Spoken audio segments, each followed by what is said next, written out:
Hello, friends. Good morning. Today, we will talk about the contribution of Friedrich Nietzsche, Karl Marx, and Sigmund Freud in literary modernism. I am Dr. Deshwant Rathod, and let us talk their contribution.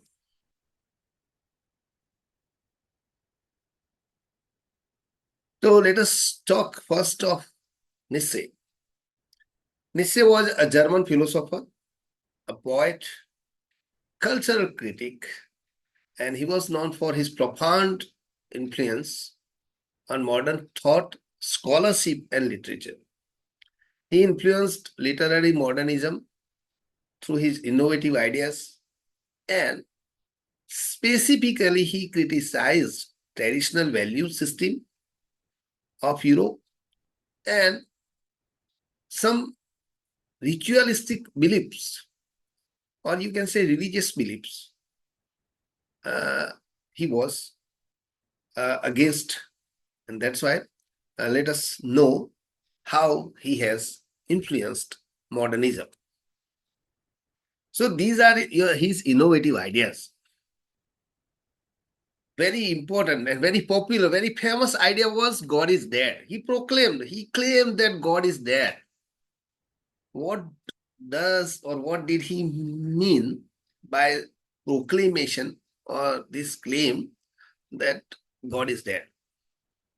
He said that traditional value system or traditional religious belief has lost its power. So society, modern society is in a state of disbelief in some traditional religious values. And that is why he proclaimed, that is why he claimed, he announced loudly that God is there. And this idea specifically led to nihilism. What is nihilism? Nihilism is a belief that life lacks inherent value or purpose. So life is, you can say, purposeless. So we are living a life which is purposeless, which is not called valuable. So valuelessness of life, purposelessness of life are two key aspects in nihilism, and that is also reflected in, you can say, Kafka's Metamorphosis. You can watch my video on Metamorphosis. It is also reflected in Waiting for Godot, right, by Samuel Beckett. When nothing comes, nothing goes. Oh, it's awesome, right? And the word nothing has been repeatedly used by Beckett, right? So this nihilism is there in modern literature, and modernist critics examined how the writers presented nihilism in literature. Second idea, his idea was will to power. So he proposed that human behavior is driven by fundamental will to power. This shows that psychological motivations are important. So a human being has that will to power. He is willing to empower himself, right? And this will is very important for his intentions, his positive intentions as well as negative intentions, his positivism as well as his pessimism.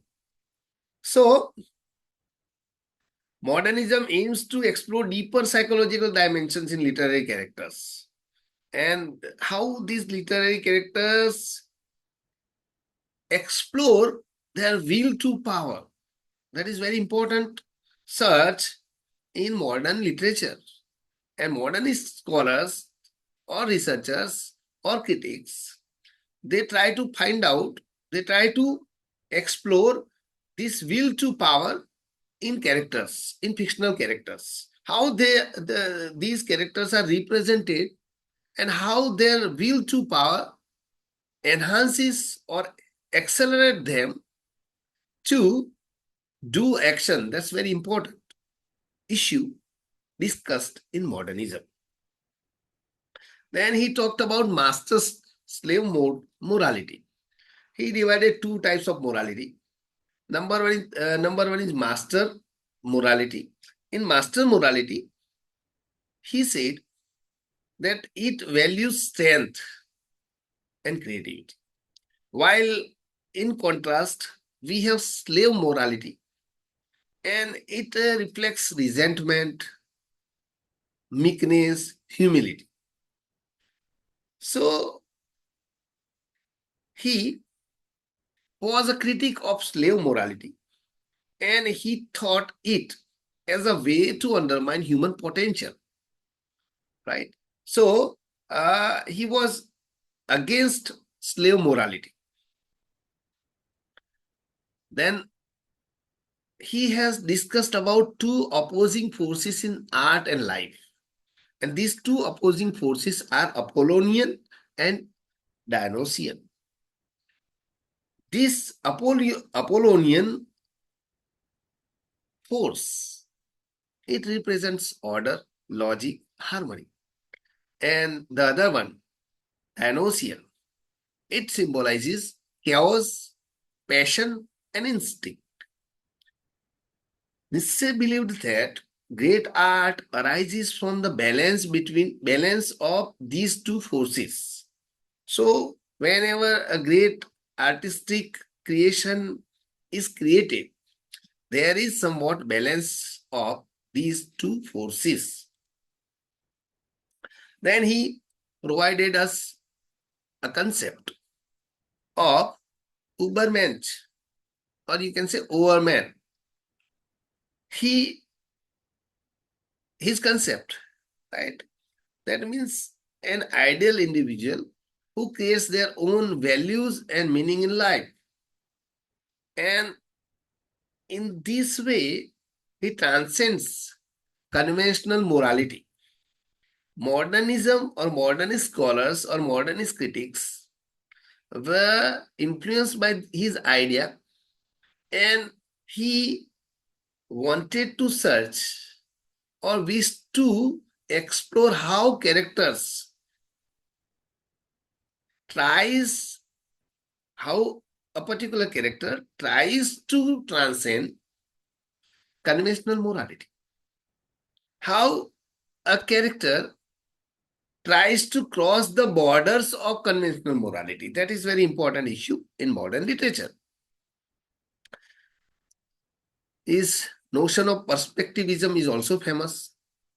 In it, he argues that knowledge is subjective. Knowledge is not objective. See, very sometimes in a Victorian period, people or scholars were believing that they believed that uh, knowledge is objective.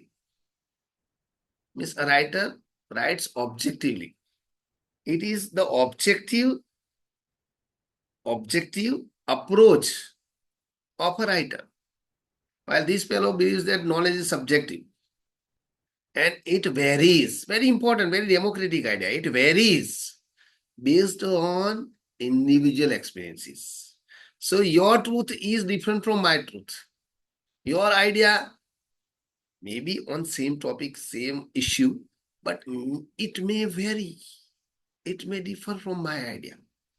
So democratically, we have many facets or many portrayals or many pictures of a particular fact or truth. And that truth is based on my own experience. And that is why it is subjective. So there is my truth, there is your truth, and the truth. So this idea challenges the objective truth upheld by realism. In realistic novels, writers talked about that they are portraying somewhat called realist characters and objective truths, right?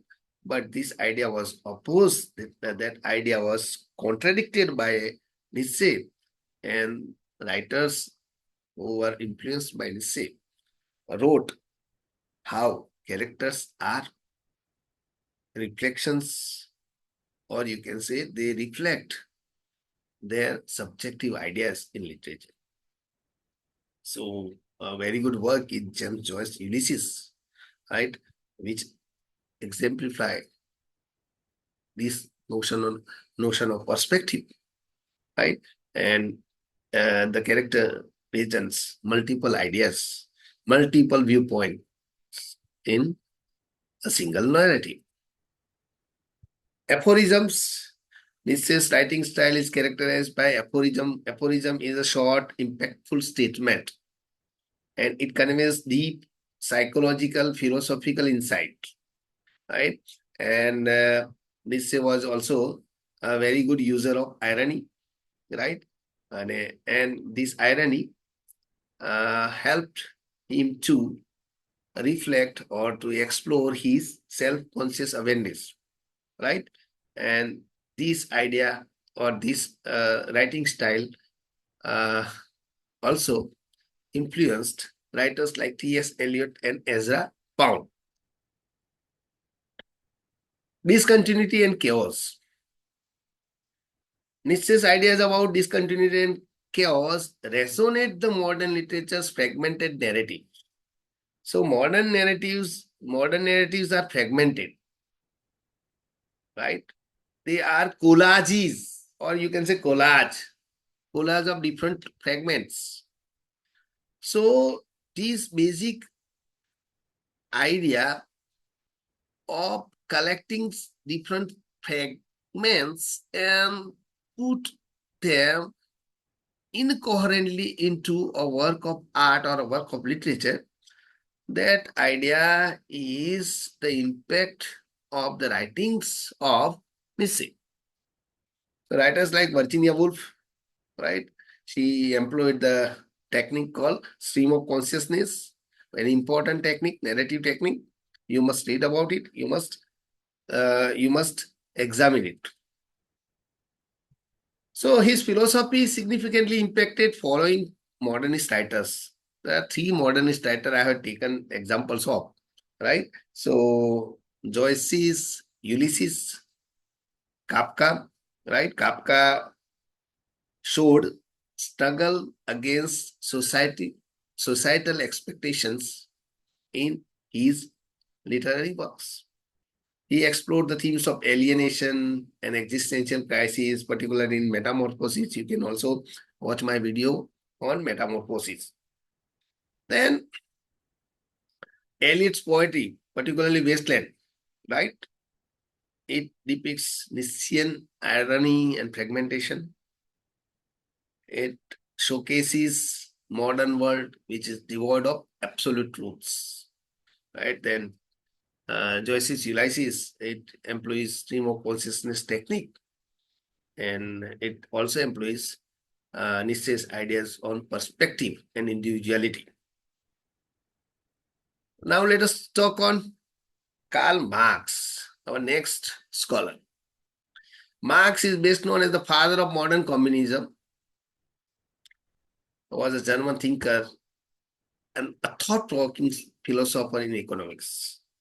He was a key figure in political philosophy and economics, and his most famous works are Communist Manifesto, which was co-authored with Engels in 1848, and Das Kapital, which is also very famous globally. And it examines capitalism's economic systems. His contribution to literary modernism is significant, and it is multifaceted. His ideas about society, class struggle, and the nature of art and literature, they are very important. How he describes society, what is society, and how class struggle is reflected in literature. Okay, and it is interesting to explore his concepts. Let us study. So his idea of historical materialism, very important, very globally famous idea. He claimed that our life is shaped by material conditions. our thinking is shaped by our material conditions, and our philosophy, or you can say ideology, is also influenced by economic as well as material conditions. That is why literature is reflection of class struggles. I will discuss later on about class struggles.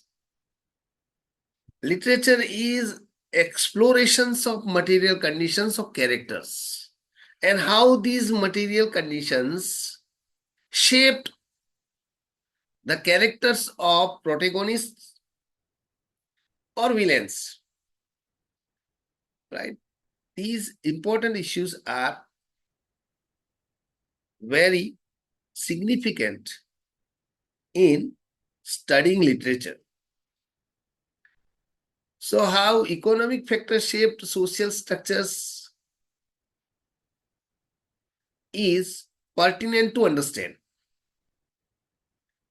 So, Marx, in his concept of historical materialism, explains us that there are certain economic factors, they influence or they shape societal or social structures, socio-cultural structures.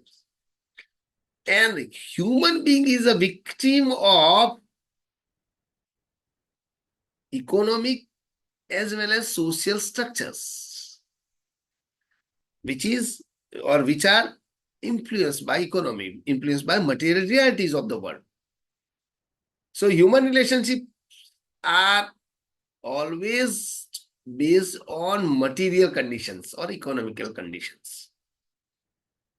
They are shaped by material realities or economic realities of the world, of the class specifically, and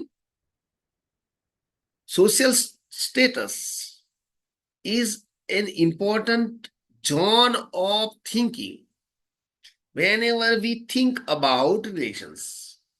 So human relations are no more innocent. They are no more pious. They are no more pure. They are always conditioned by our social structures, our social status. And the social status is influenced constantly by class struggles. And class struggles are reflections of our material conditions. So, how modern characters are influenced by their social and economical context is a key aspect of studying literature. So, modernism or modernist critics, influenced by Marx, thought how a writer has presented a modern character and how a character is shaped by his class or his status, socio-economic status, or how he is influenced by his material conditions. So, how two lovers have to part due to their material conditions, material realities. How a father becomes selfish due to his poverty. Right? So, very important. For example, this idea is, you can say, significantly exemplified by Kafka in his Metamorphosis, where when Gregor Samsa is transformed into a bug, an animal, or you can say insect, his relationship is no more pure, and his family members become selfish. And they now wish that Gregor Samsa should die. So how these relationships are lacking purity, lacking honesty, and how they are influenced by material realities of the world, that is an important aspect of modern scholarship and modern criticism. And Marx influenced modernist thinkers, modernist critics to observe closely how these material realities are there in human bondages, human relations. So personal struggles are tied or associated to larger societal issues. So personal conflict is no more individual conflict. Personal conflict is always a result of class struggle, result of material reality, result of societal issues. So history as a class struggle, very important and famous notion. Marx believed that history is developed or history is created out of class struggle. So class struggle is there in development of history. So history is no more a reflection of, no more an exploration of, no more a presentation of human development or human progress. It is always a class struggle. So he divided two classes, the rich and the poor. Rich, the bourgeoisie, and the poor, the proletariat. Rich are considered to be oppressors, and poor, oppressed. And current condition of the world, where only 20 or 30% people are the rich, and 70% of the world are poor. They are oppressed by the rich. Their policies of welfare are decided by the rich. They are dominated by the rich, right? Even the world is also divided between means into two classes. The rich countries who dominate the poor countries. Okay. Characters often face conflicts related to their social class. This is very important aspect when you study modernist criticism. How characters face conflicts, how a character is rich or poor, and why he cannot get his desired objective due to his poverty, and how richness incites a person to be egoist. That's also important issue, right? So writers depict the struggles of the working class against the elite, emphasizing themes of alienation and exploitation, right? So many writers, they depicted class struggle. Alienation, let us think about a person working in a factory. He is working in a factory and he is instructed or he is ordered to do a task, and he is ordered to do that task repetitively. And what will be the result? The result is his de-skilling. He does not get a new skill. Rather, he becomes a monotonous worker, or a boring worker, or a worker who does boring and monotonous tasks. And this repetitiveness leads him to be a frustrated guy, a frustrated person. And he has his stress because he is not discovering something new. He is not inventing something new, but he is just engaged in a task which is done by him monotonously and repetitively without using his brain. So he is not required to use brain. He is not required to be innovative. Right? He is not required to be someone who can voice his innovation, voice his new idea. So innovations are not required in factories. He is supervised by someone and he is just a worker and he has to work and he has to do a task very repetitively. And that is why these workers became disconnected from other labors themselves. Right? So capitalist society creates humans and they convert humans into machines. Oliver Goldsmith's essay is very famous. How humans are lacking humanity, human skills in modern age. Then let us also think about artificial intelligence. Okay, we can anticipate, we can predict that the age of machine is now coming, the second coming. Let us think about second coming by W.B. Yeats.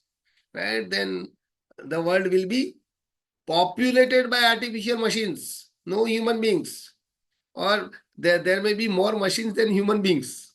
So we will be surrounded by human beings. Sorry, we will be surrounded by machines. Right? Robotics, robots, humanoids, and all.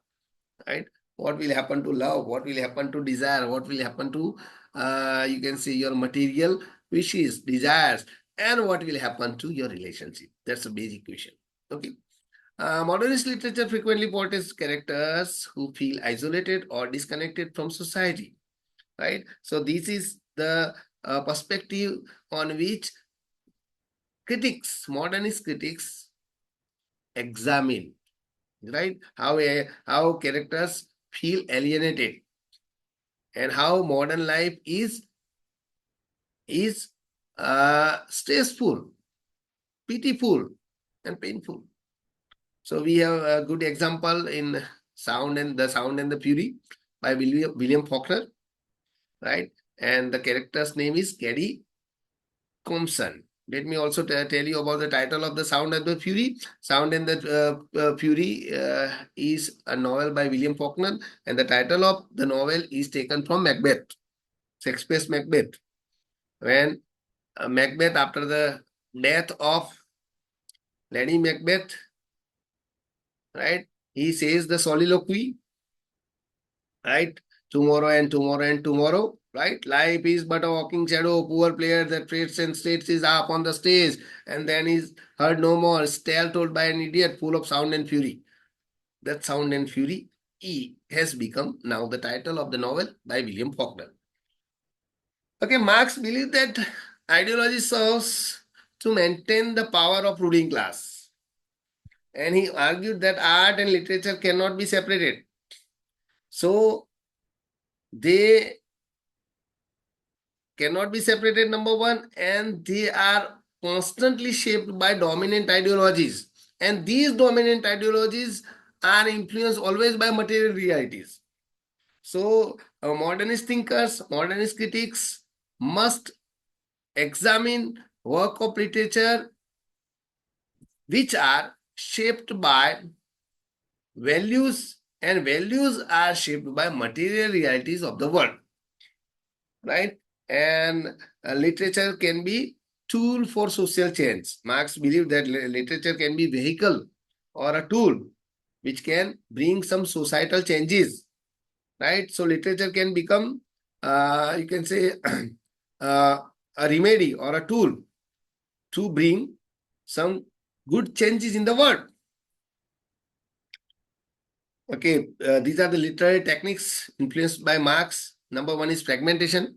So, how the modernist writers have used fragmentations in their works is very important for modernist critics, right? To examine, to observe, right?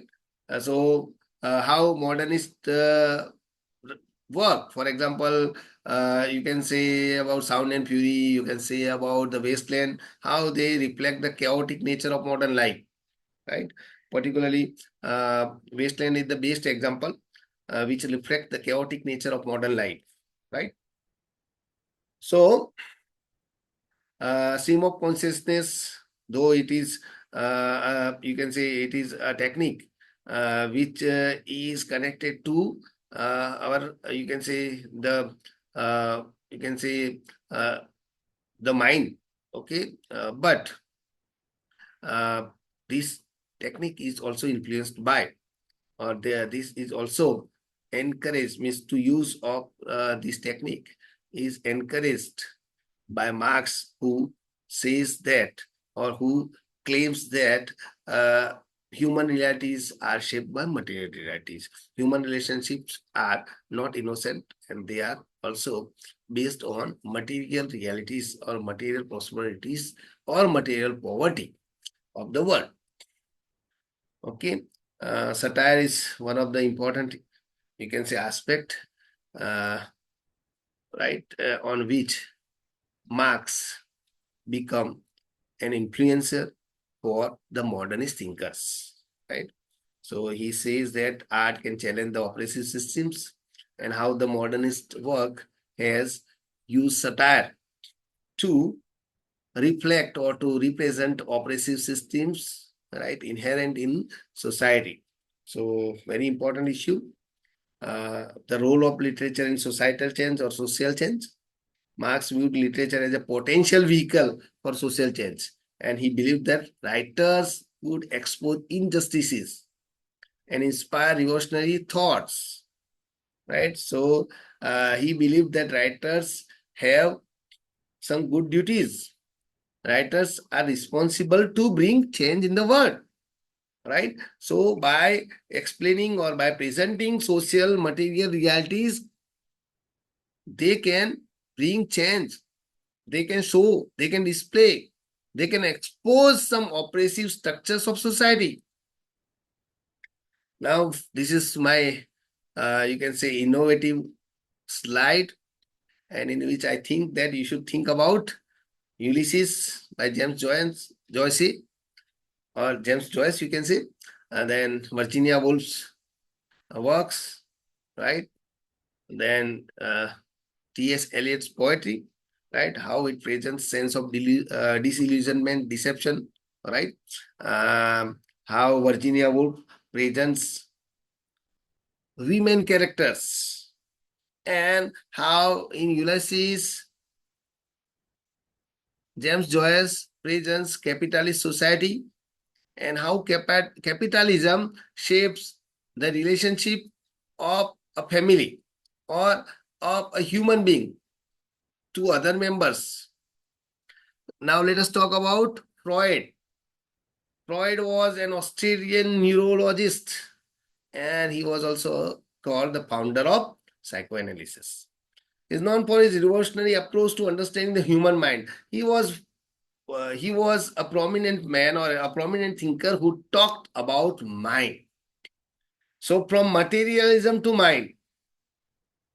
Okay, let me recap the journey. From God is there nihilism to materialism and to mind. So human mind is central in the discourse of Freud, and he significantly shaped the modern psychology, literature, and cultural studies. So he was a person who influenced literature, cultural studies, and psychology. So let us talk about his ideas or his concepts which influenced modernism. First of all, he worked on human mind. And he said that human mind is not an innocent aspect or an innocent organ in human body. So it is always shaped, it is always influenced. It is not a balanced kind of organ. So there can be changes in human mind. So it is an ever changing organ. very precious, very important, very significant organ of human body. So if we say that soul is important, that's okay. But we cannot ignore human mind, because human mind is the most important organ in human body. And Freud worked on human mind. And he presented theories of unconscious mind. He presented how dreams can be interpreted, how dreams are important, how dreams can be deciphered or understood. And he also provided some ideas, some very, you can say, thought-provoking ideas or revolutionary ideas regarding Oedipus complex and Electra complex. Let us talk about human mind. So he divided human mind into three tones: conscious mind, pre-conscious mind, and unconscious mind. What is conscious mind? Conscious mind can be called the tip of an iceberg, a small part. So what is it? It is about everything we are currently aware of. So conscious mind reflects how conscious we are. So what is happening in current times? So our awareness of current time, of awareness of present reality is reflected by our conscious mind. So it includes thoughts, feelings, perceptions, okay, that we can easily access, right? Uh, for example, if I am hungry, I must think that, okay, I have to eat something, right? So if I am feeling cold, I must look for a blanket. Or if I am thirsty, I would find out where is the water jug. So this is my conscious mindset. Now let us talk about pre-conscious mindset or pre-conscious mind. So pre-conscious mind, it contains memories and thoughts. And these memories and thoughts are not easily accessible. So we have to recall. So particularly memories are always from the past. Events, thoughts are always connected to our past. So we can recall, we can remember, okay. So when I smell something, or when I smell some baked bread, I think that, okay, my mama was good in baking bread. If I smell something, some kind of, you can say, uh, dish, a vegetable dish, right? When I eat it, I must remember how my father used to, right, prepare a, you can say, vegetable dish. So these are miss my these are my past memories, and these memories are contained in a container called pre-conscious mind. Okay, and this is a very important aspect of human mind, and that is unconscious mind. Unconscious mind is a large part of human mind, and that is why it's a bulk of an iceberg. What is there? There are repressed feelings, desires, traumatic memories, pain, suffering, joy, right? These things we may not aware of. Okay. So, but it they are unconsciously there in our mind, in that store, and they are stored. But we do not know particularly the address or particularly the landmark of that store. But they influence our behavior. Let me also give you an example of socialization, or you can say conditioning, human conditioning. So a girl child is always taught and instructed and ordered to behave like a girl in India. So she she means she her instructions are there. The instructions of parents and elders are there in her mind, and that instructions always encourage or incite or prompt her to behave like a girl, right? Simone de Beauvoir's very famous statement: "A woman is not born; she is made." Right? This is the process. So Freud believed that much of our mental life is unconscious, meaning that these hidden elements are there. They impact our life or actions. Every day we act. We act not by our free will, but we are always in bondage. We are always connected. We are always engaged with our unconscious mind, and our unconscious mind prompt us. The word prompt is very important in language, literature, as well as in artificial intelligence. So prompting is very important. It prompts, it incites, it encourages, it motivates. Right. So if I am a if I have heard many lessons from spirituality, motivational lectures from, you can say, Indian gurus. So in the morning I will start doing yoga. In the morning I will start reading something good or doing something good. Right. What is that? That is just inspired by my previous impressions, previous reading, right? That's right. Okay. Unconscious minds are repressed thoughts, desires, memories, and human behavior driven by these forces, these unconscious forces, right? And modernist critique analyze how these modernist writers explores characters' inner lives and how they have exemplified or they have exploded, or you can say exposed psychological complexities, and how their hidden motivations are there in the language, right? Language of our work, or how their actions reflect their mental conflicts. Very important aspect of human life, dreams, and that is, you can say very meticulously studied by Mr. Freud, Sigmund Freud. Sigmund Freud work on dreams emphasize that they are window to the unconscious. We say that okay, dreams are okay. I dreamed something, but these dreams are the window to the unconscious. They can tell many things about you. So you can interpret dreams. You can think about other aspects of your life through your dreams. So your dreams are, you can say, they can lead you to understand your unconscious.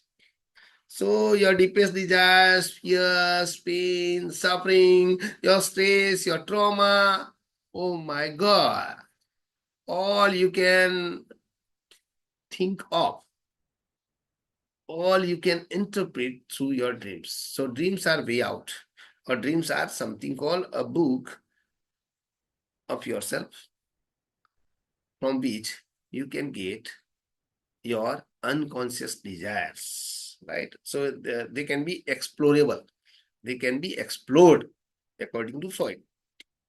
Okay, human personality is divided by Freud into three: ego, superego, and ego, id, and superego. Right? Id, ego, and superego. What is it? It is the most primitive part of our personality. Primitive, right? It is present from our birth, and it contains all our basic instincts and desires. So it operates. Its operations are based on a pleasure principle. We seek immediate gratification. If I am hungry, I want bread. If I am hungry, I want biscuit. If I miss, if I want to enjoy myself or entertain myself, I will go to movie. Right. So right away it demands. Okay. So our desire is this is the primitive desire, and I would like to fulfill it. And basically, it is chaotic and illogical. Right. Sometimes it thinks that okay, I want bread. at the time of night. I don't have it, right? So it's primitive. So this part does not think about rules and regulations and morals and legalities and all, right? So there are no rules, no norms, no laws followed, no morality principles, no, you can say, regulations are there in this part that is called primitive part. Primitive part, it. Then the ego. The ego develops as we grow and learn about the world. It acts as the rational part of our personality and it deals with reality. So it grows by our learning, right? So it is developed by experience in the world, right? Then it is a rational part and it deals with our personality. Three things very important. So it is based on a reality principle, right? And it tries to satisfy its desire. The principle means the primary desires, right? Uh, but it thinks about realistic possibilities, socially acceptable ways. So if I am a girl and I want to watch a movie at particularly 9 p.m. in the night in India, my it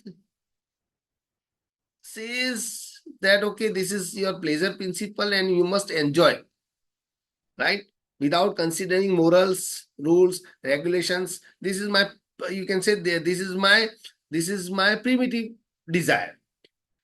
But ego thinks that okay, stop. You can watch movie.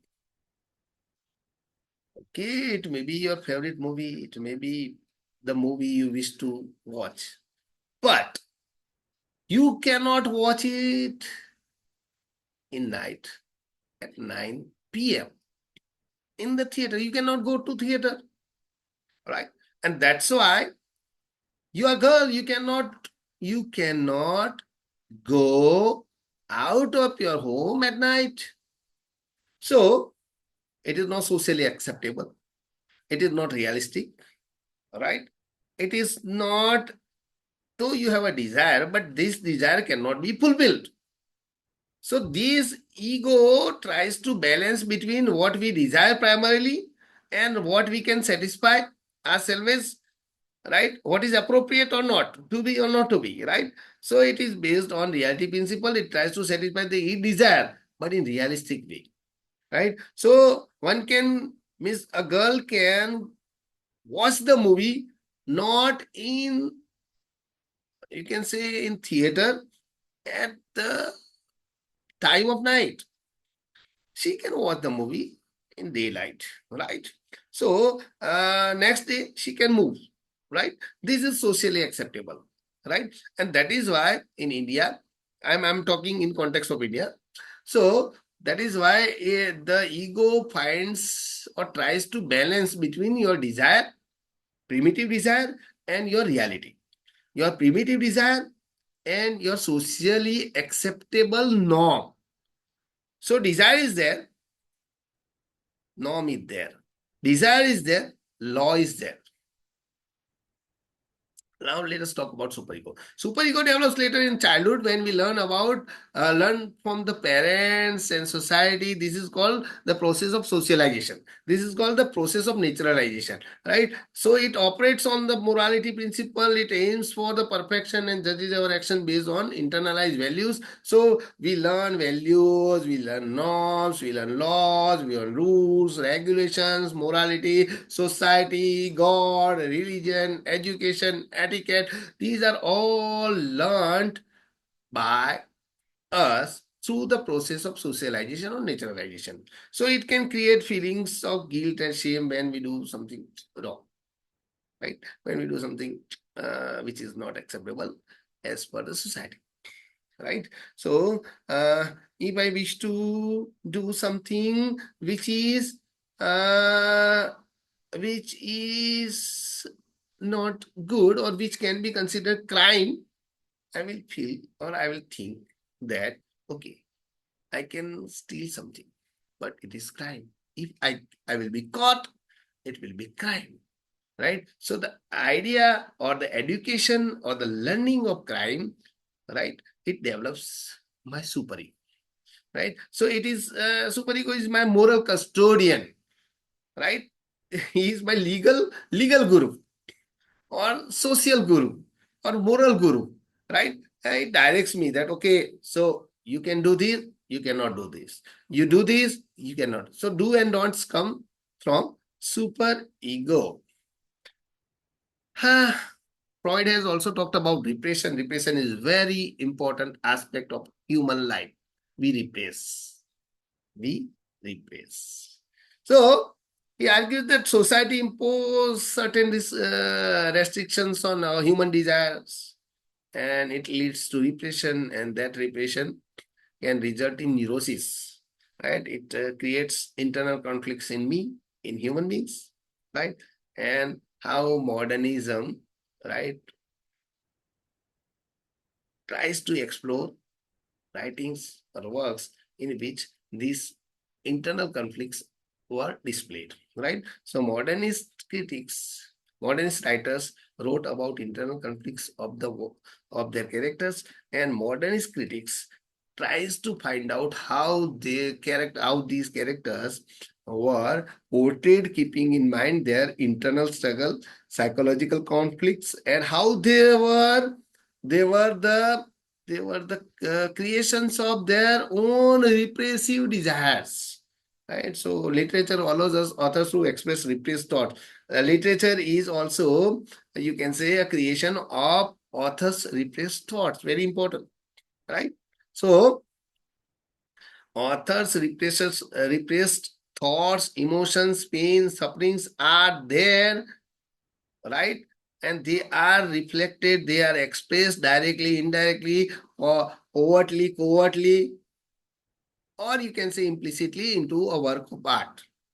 So, whenever someone writes about a love affair, it might be his or her love affair, but there may be some divergence of characters. There may be some emotional intensity, it may be written in high emotional intensity, or the social structure may be changed, or miss characters may be, you can say, misaltered, or idea must be altered, but the base is same, right?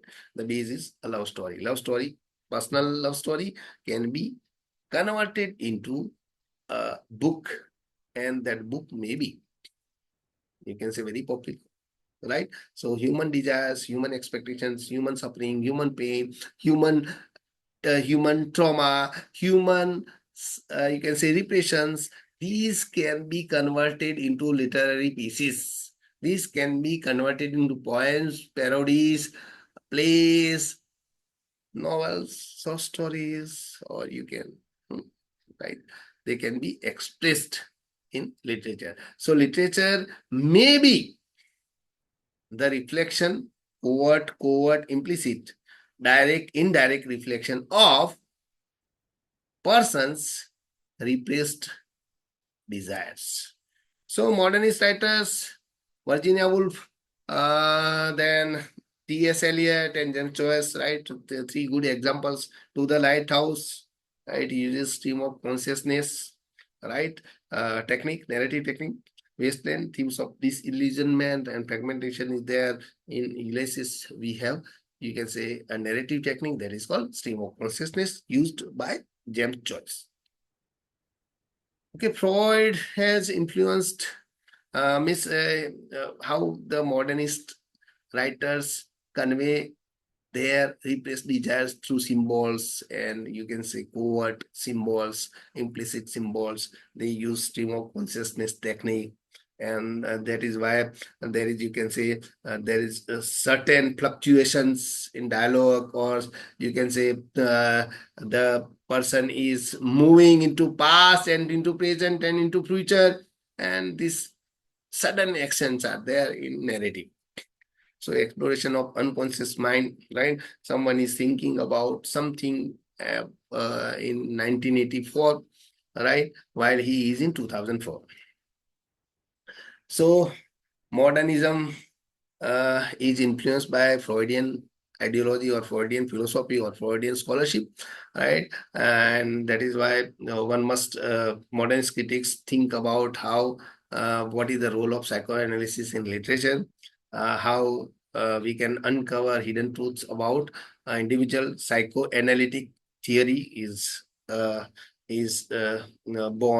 from the Freud's attempt or Freud's efforts, sincere efforts, right?